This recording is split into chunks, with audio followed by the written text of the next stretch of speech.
Calibrate show. My name is Hunter France. We're going to revisit Daniel 8 today and talk about a little theory that I've really put out in the back burner for the last few years, but something has, I would say the recent events of the past year and the new election have kind of wanted me to bring this back up, and maybe we should be aware of it, okay? So stick around. We're going to talk about a few other things after the bumper.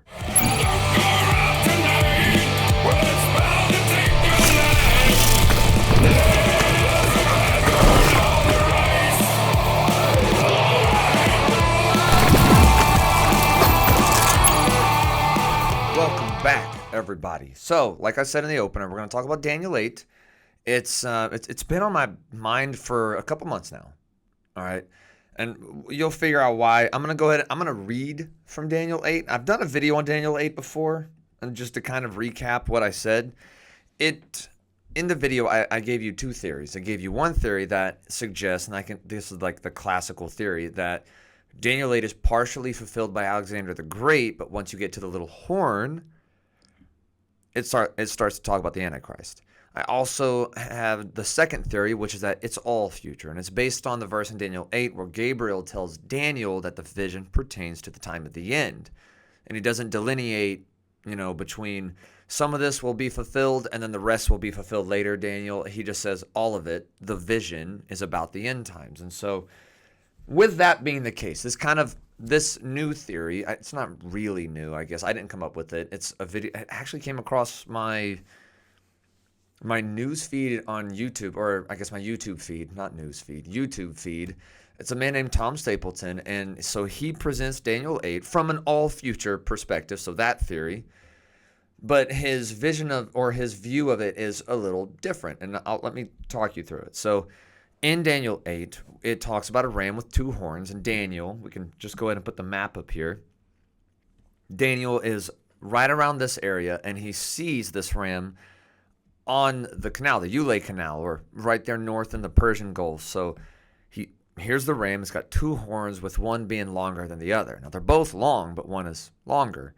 And if you look at Iran in the Middle East, they have the supreme leader, Ayatollahs. Then they have the president. And they're both powerful, but the supreme leader has more power. He's the religious authority. He's also the military authority. He has more power. He's the one who appoints the nominees for president, so to speak. I'm a little hazy on the details of their government, but it's somewhat like that.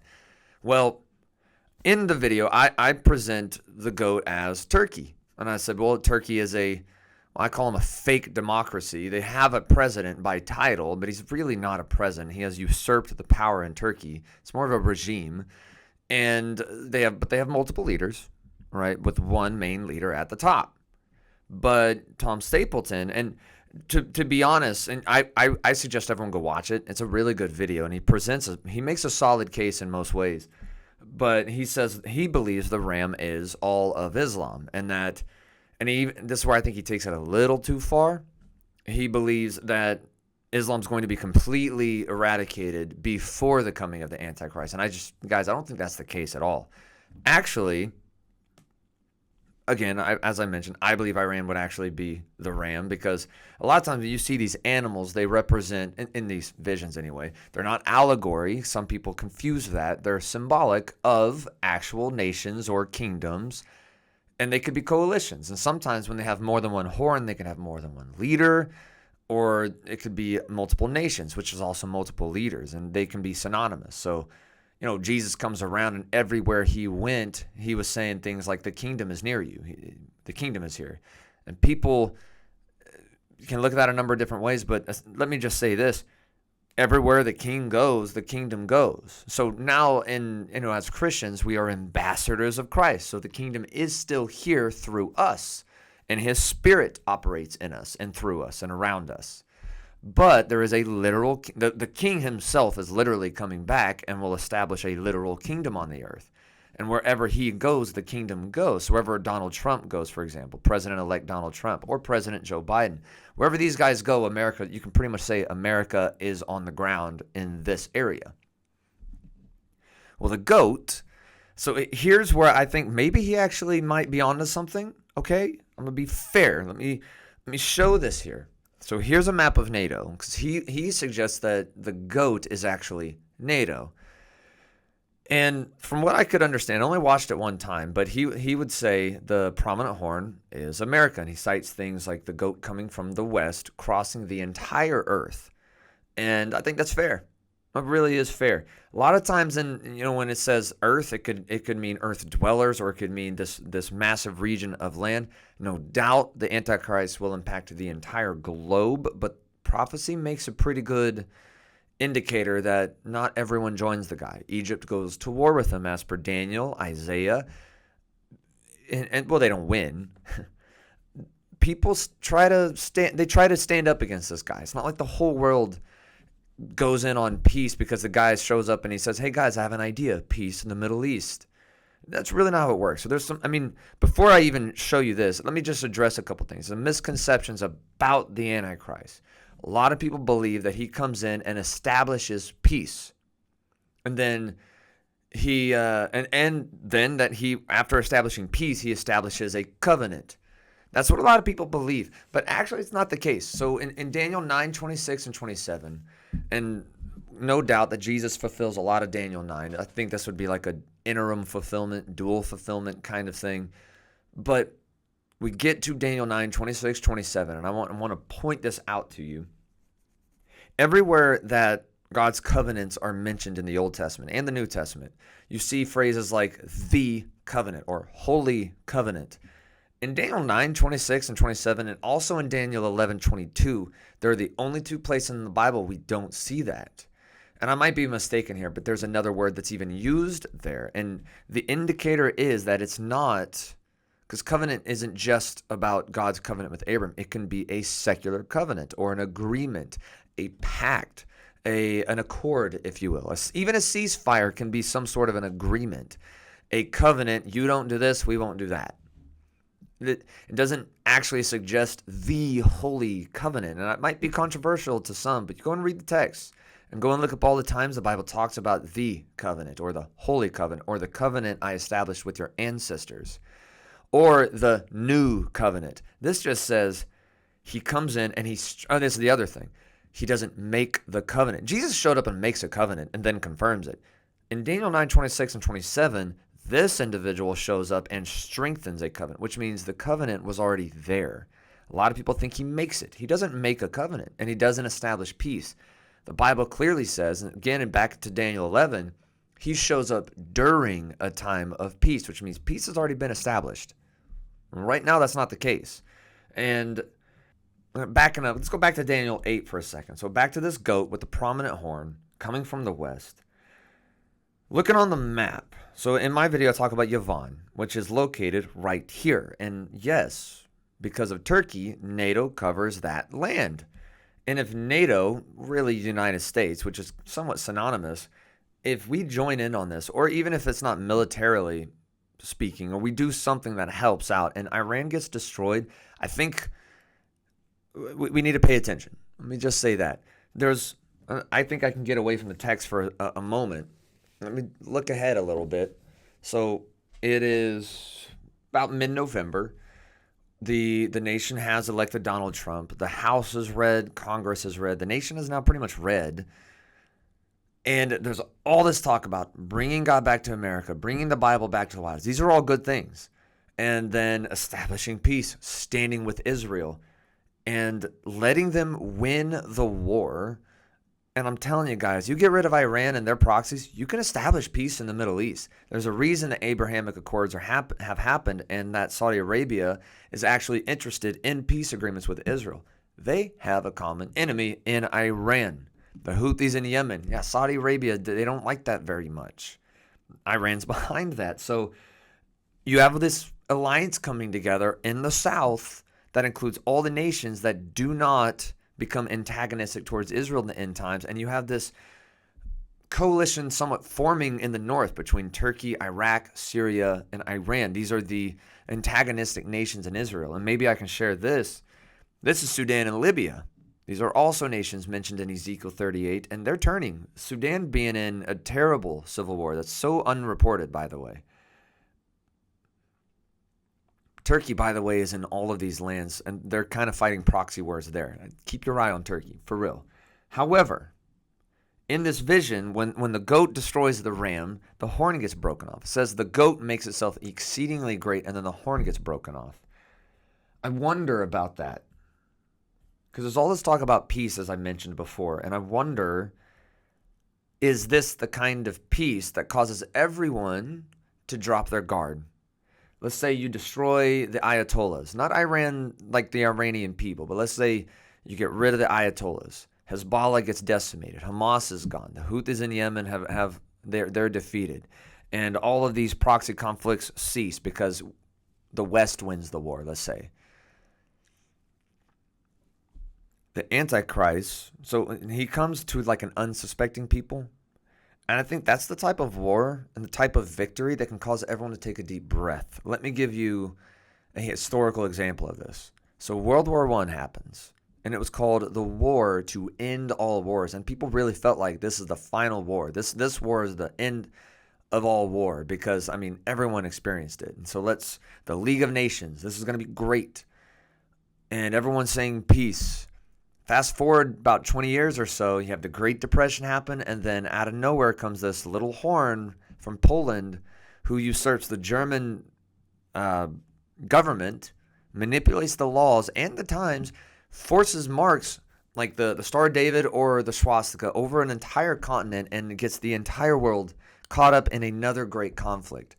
I think if this theory holds true, we might be on the verge of seeing Daniel 8 fulfilled in our time.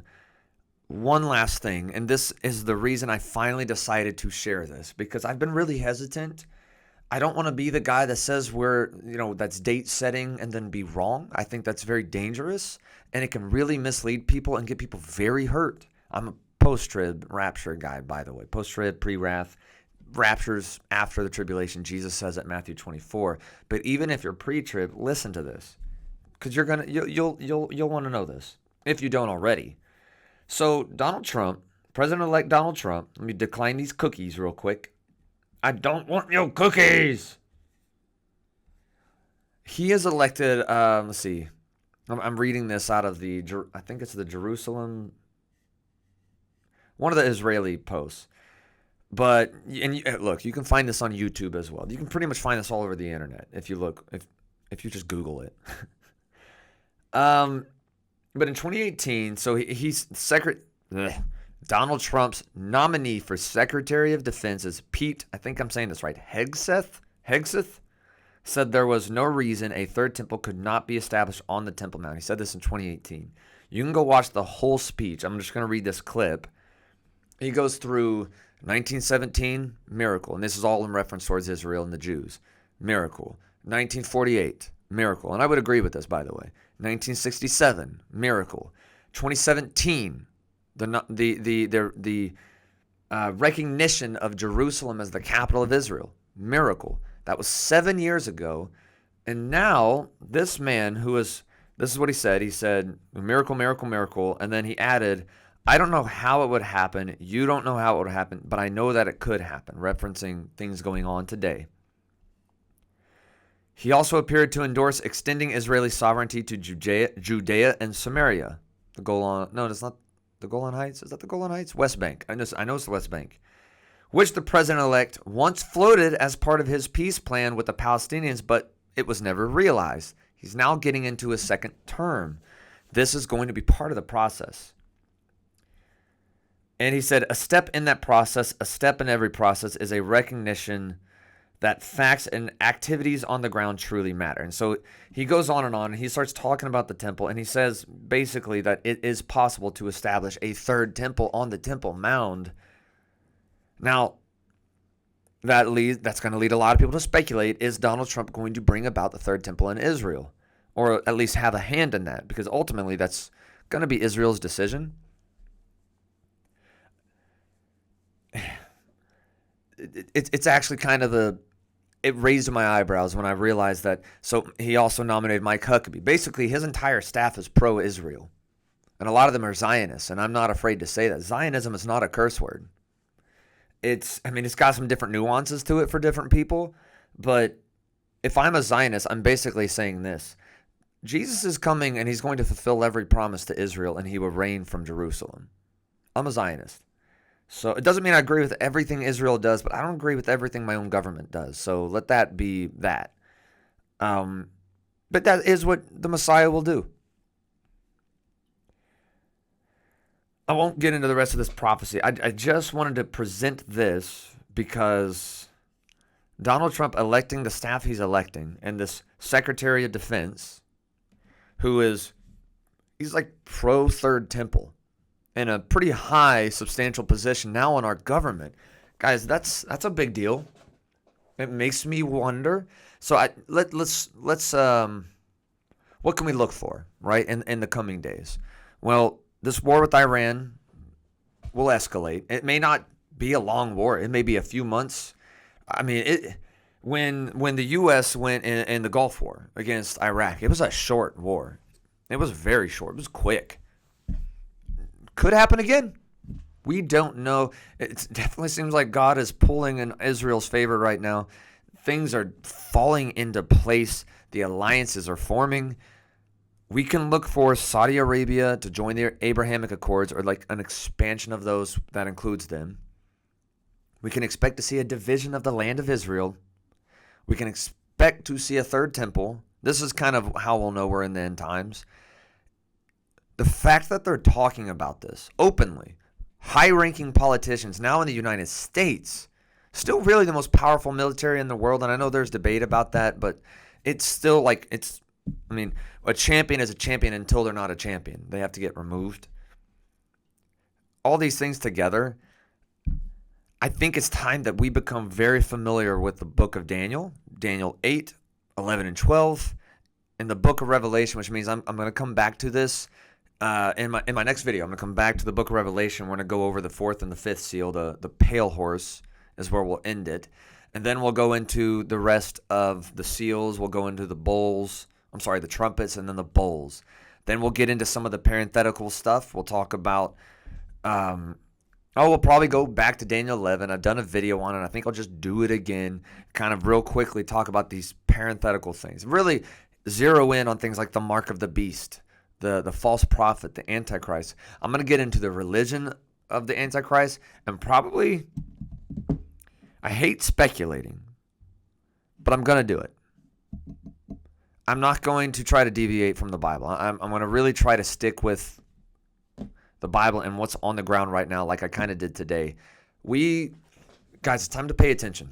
I actually really do think God is up to something very, very big in our time. And I've said before, I think we're on the cusp. I think we're there almost. That's all I wanted to share. So let me close with this, okay? Everything that's happening in our government, putting the Bible back in the White House, that's a good thing. Anti-sex trafficking, that's a good thing. Removing the sex change agenda from our children, which is happening in a lot of places, ending. I'm all for that. So on and so forth. I do think we need a more secure border.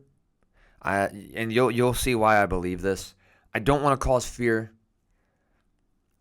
but in a loving way, if we see this coming up and we say nothing, then do we really love the people around us? Let me just ask that question. I want you to wrestle with that. If you see the days coming, even if you don't know exactly when, or even if we're already there, if you see the days and you see what's going on, if you have that understanding and you tell nobody, I want you to wrestle with that for a while, okay? I think I'll leave it there. I think that's enough said for one video. I'm going to come back to the book of Revelation, like I said, because the days are getting very, very, they've been important for a long time, but it's starting to even raise my eyebrows a little bit more. So I love you guys. Exciting days ahead, things to look forward to. The joy set before us. So, Maranatha, come on back.